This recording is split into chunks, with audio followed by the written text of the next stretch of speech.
Phillies with their assistant general manager, Scott Proefrock, kind enough to join me on a Friday. Scott, how you been? Good, Rich. How are you? I'm doing well. It's good to catch up again. Little housekeeping on a couple things first. Aaron Altherr, I know he's been one of your most consistent hitters this season. He's dealing with that hamstring injury.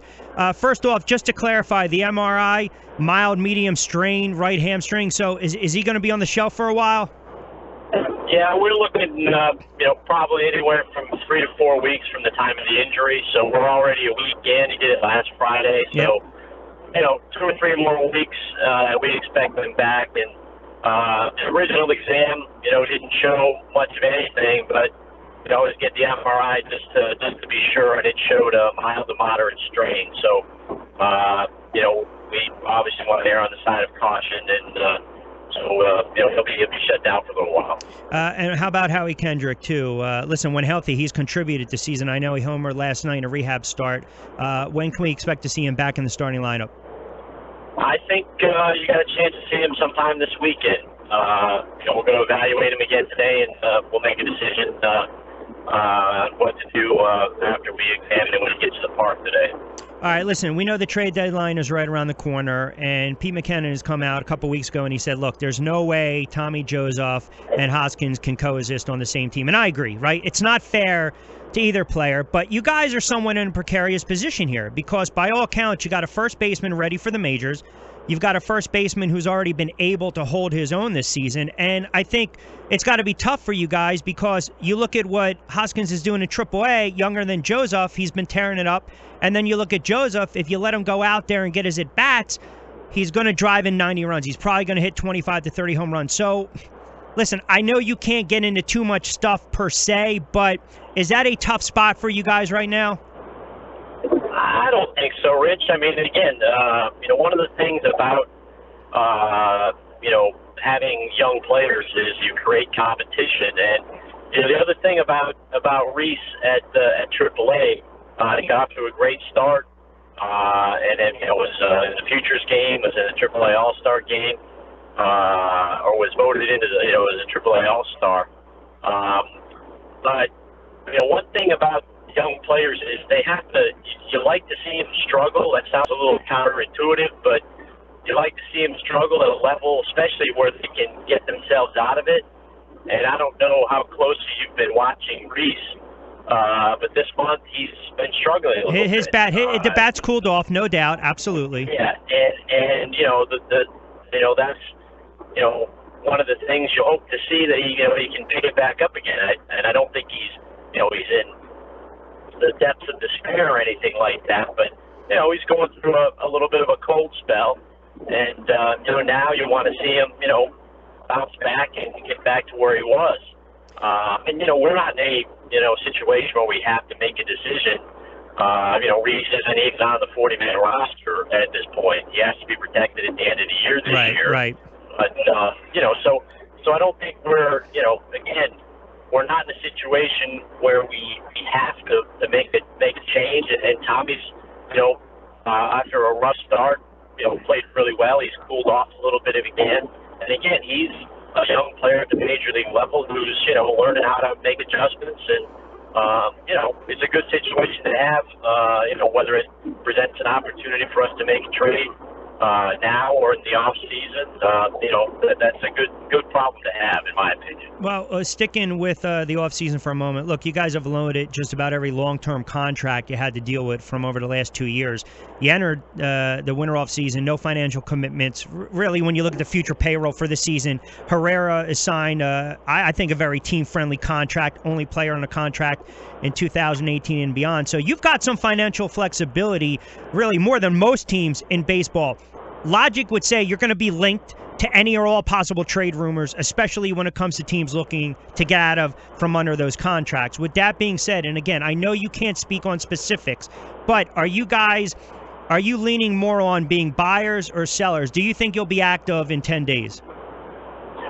Well, I think we have some pieces that are attractive to other clubs.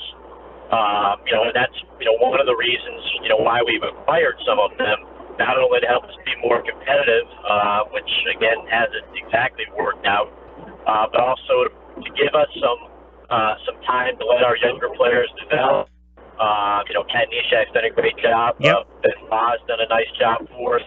Jeremy Hellickson's done another nice job for us. All those guys, could be attractive to other clubs. Daniel Nava's done he could be a nice piece off the bench for somebody. So, I mean, we have some pieces that, could be attractive to other clubs. And if we do make a trade, that then opens up opportunities for some of the guys that are close to being ready and performing at AAA. So, I think there's a chance that we make a trade or two before the deadline, and maybe even into the August period, the trade waiver period. There's a chance to do some things as well. And with regards to the off season, we do have resources. We have an ownership group that's very supportive of the rebuilding process we're going through, and I think they'll support whatever decisions the baseball operations department recommends. So I think we're in a really good spot. I've been with other organizations who've been in rebuilds before, and I think for us we have more depth of prospects than any other organization that I've been with that's gone through this process. So I think with the financial resources that we have and the depth of prospects we have, we're in pretty good shape. I'm not going to tell you that it's going to happen immediately next year because, we've seen it with some of the young players that we have here. It takes a year or two for them, to make adjustments at the major league level and, prove that they belong there. So, you can look at Franco and Herrera, those guys, they've had their ups and downs, and it's the consistency that, that they, when they can get to that point, that establishes them as bona fide major league players. But you can understand some of the frustration with the fan base because there's that old adage, right? It's almost like damned if you do, damned if you don't. Some of the fan base, they'll speak out and say, we want to see some of these young players, but sometimes might not be a spot. Sometimes they might not be ready. Listen, if they're lighting up in AAA, the argument can be, well, what's the point? The season's going nowhere. It's another down season. They struggle. Start calling these guys up. So I think, I don't speak for an entire fan base, but you would, and I know you guys know this full well, that there's probably a minority of the fan base that wants to get their beak a little wet here, wet their whistle, would see some of these guys. I mean, with that being said, do you look at some of these prospects right now, whether it's Crawford, Alfaro, Quinn, Hoskins, Williams, Kingery, does the organization look at any of these guys and they say they're untouchable? We're not moving, we're not trading any of these guys. I don't think we're in a position that, if we can say that anyone is untouchable. I mean, there's guys we really like, but, in our situation, if we, were to go out and trade for,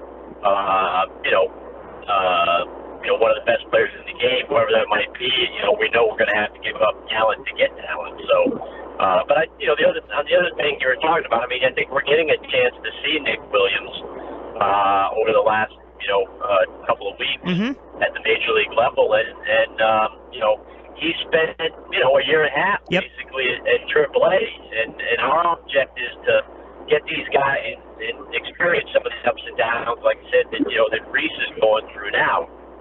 It's a disappointment. I mean, I think he was disappointed he didn't get called up to the major leagues last year, and I think he rededicated himself, and he's grown up by his own admission, and he's conducting himself with like a major leaguer. He shows great energy on the field, and he's been very productive to this point when given the opportunity. And I think that's he's spent, like I said, a year and a half in AAA, and our object is to, when these guys get to the major leagues, they're ready to stay in the major leagues. So, and I think one of the things I've always been told, throughout my years in the game is that the players will tell you when they're ready.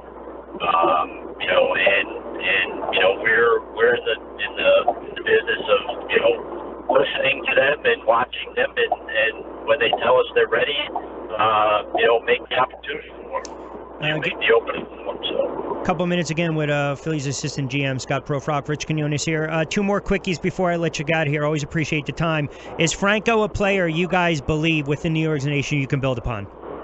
you're going to have patience with him? Do you believe it's just an off-season struggle, some slumps, but can you build around this kid? I think so. I think he's he's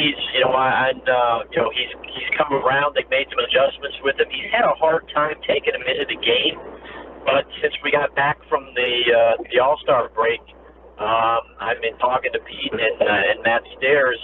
They're really pleased that he's been able to, take the adjustments that they've made with him in batting practice and take him into the game. He's had a really good series in Milwaukee and another good series in Miami, using the whole field, and it's just a matter, like I said earlier, of sustaining it and being consistent. And again, you gotta remember, Maikel is still. I think he's not a grizzled veteran. Sure, he's still young. There's still growth to be had, and again, that's what happens. When guys get to the major leagues.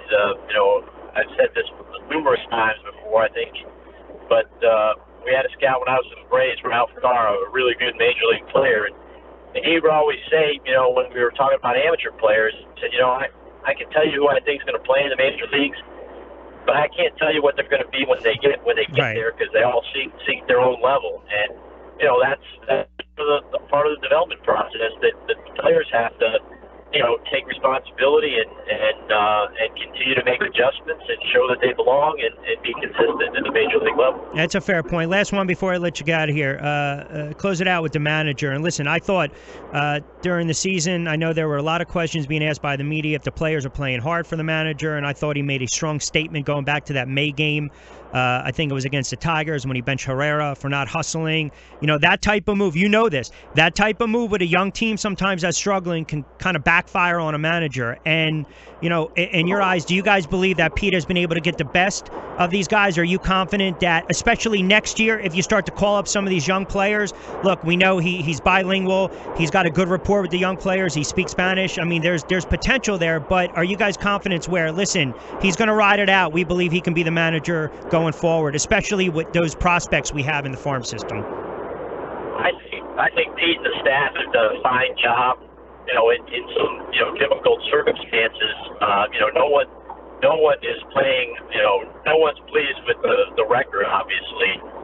But I think that, and again, it's, ultimately it gets back to the players. Yep. The staff is only as good as the players we provide with them, and I know they're working hard every day, having been around them on the last road trip and throughout the course of the season. These guys are dedicated to getting the most out of these players, and again, ultimately it falls back on the players to produce. But the job that the staff and Pete have done, I think, is not reflected by what the record is. I think it's reflected in on the growth that we've seen, from a guy like Altherr, Mm-hmm. from some of the other young players. Cesar Hernandez and Freddie Callis are better because of the time that Larry Boa has invested with them over the last few years. Cesar's grown up tremendously, and that's attributed to the staff and the work that they've done with them. Again, it's not from lack of effort and dedication on the part of the coaching staff. Scott, always appreciate a couple moments. It's good to catch up. I'll let you get out of here. Good luck with the stand, the 10-game homestand, I believe, and then certainly, hopefully, we'll catch up after the trade deadline, but always appreciate a couple moments. Rich, thank you, and we'll talk to you soon. All right, you got it, Scott. Be well, pal. All right, there you have it.